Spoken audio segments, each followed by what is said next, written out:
This is the Rose Technics Ceramic X headphones. Let's go ahead, unbox them, and give them a try. So these headphones have some kind of confusing specs on their website. They say ANC 55 decibels, but it seems like it's environmental noise cancellation, and I can't find anything else about it on the website. They do come with some foam ear tips. Here's the headphones themselves. Get a USB-C cable, USB-A to USB-C. We get, these are some silicone ear tips. Where is our foam ear tips? The foam, oh, no, also silicone. So on the website, it says that these might have foam ear tips, but no foam ear tips to speak of. Looking at the directions, we definitely do have active noise canceling though. So I guess it's active noise canceling up to 55 decibels. And we do have 35 hours of playtime, 10 millimeter ceramic drivers, master EQ, and 54 millisecond delay for gaming. And that is one of the lowest response times we've had for gaming. So that's really nice if you are a gamer. Directions in English and Chinese. Let's try them out.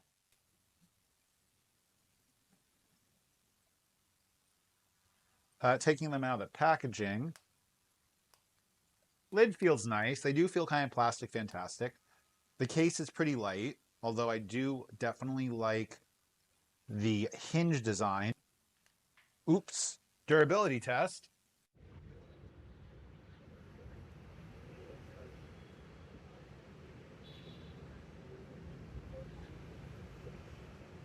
Now you're hearing me on the built-in microphone of the Rose Technics Ceramic X headphones. I just paired these to my phone for the first time. What you guys are going to want to do if you're pairing them to your phone for the first time is make sure you have the Rose Link app installed. Now these headphones do support dual device connectivity or LDAC. They do not support both simultaneously. So if you want to use LDAC, you're going to need to download the app, make sure you turn off that dual device connectivity and enable the LDAC option because from the factory, you are using SBC and AAC audio. By the way, how does the mic for these sound? Let me know. I wanted to give the Ceramic X mic a little bit better of a shot. So here we are in a quieter alleyway, less road noise. It's also worth noting, hello! It's also worth noting that we have speech enhancement turned on for the Google Pixel app. Let's go ahead and turn off speech enhancement and see how these things sound.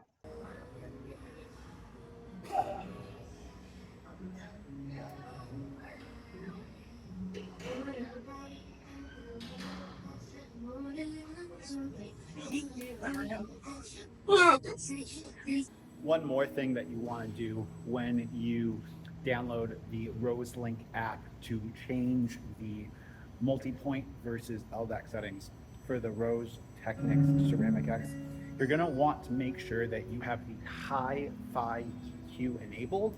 This is going to give you the best balance of sound.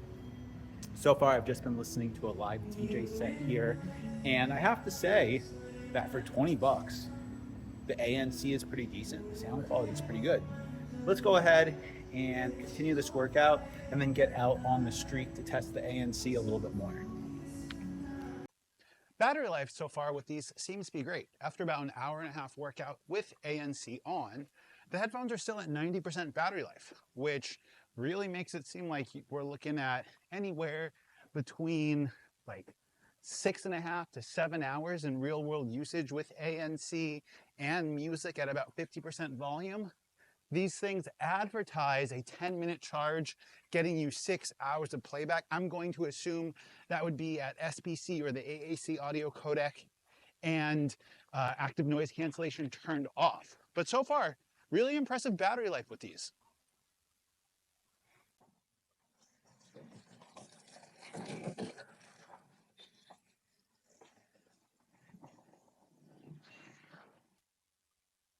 Vietnam, safety 5th, 6th. Ah, yes, they're still open. Het Chua, Het Chua. Chưa. Có cho anh bún riêu đầy đủ. Bún riêu đầy đủ có gì? Ok, đầy đủ. Một.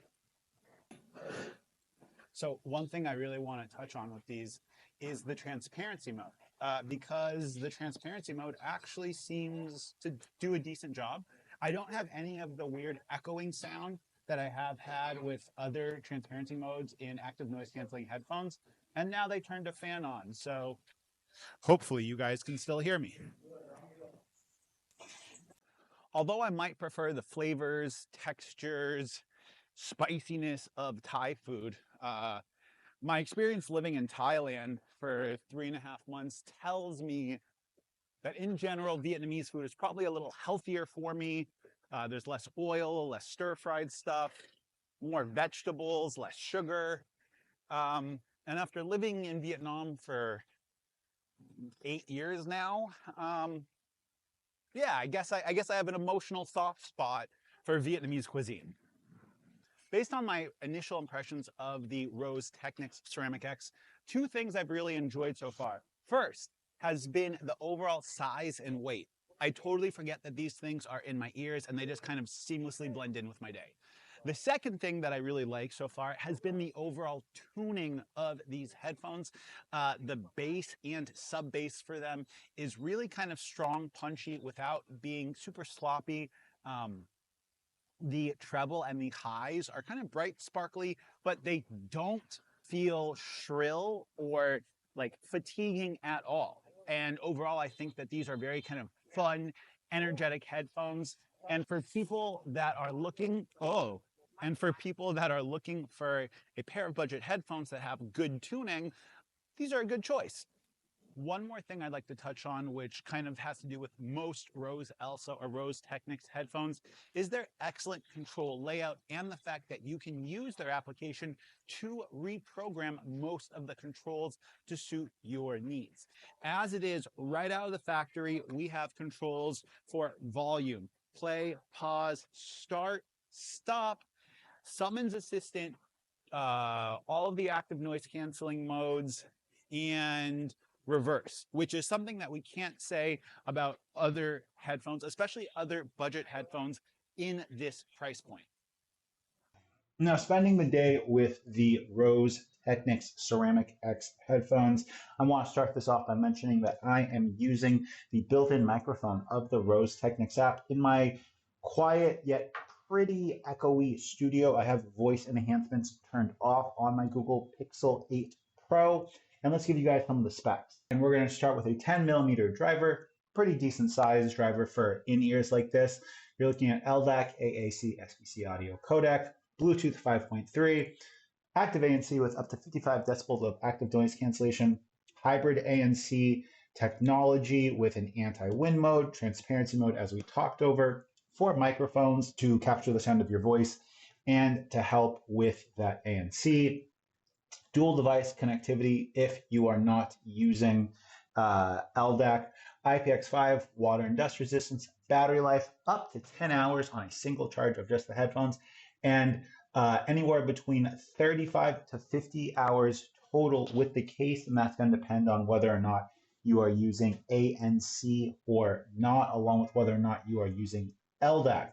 The battery capacity of the headphones of each individual earbud is 40 milliamp hours. The charging case, 400 milliamp hours. So you're going to get approximately 4 to 5 full charges. Charging time for the case, if it's totally dead, is going to be anywhere between 40 to 50 minutes. But it is worth noting that they do have a turbo charge mode or something like that, a quick charge mode. And they also offer under 60 milliseconds of delay for gaming. And you have that gaming mode with LDAC, which is a really cool addition. Now, whether or not you should buy these really depends on the market that you live in and your budget. At least for me, with where I am in my headphone journey in general, I would prefer to save up a little bit more money and buy either a used, more premium pair of headphones or just something that I feel like is going to give me better overall performance for what I'm looking for. In my experience, trying to find the cheapest headphones possible often sacrifices reliability or durability. And this is just my first impressions of these. But if you guys want to see an in-depth long-term follow-up video, go ahead, hit the subscribe button, and let me know in a comment down below. Peace.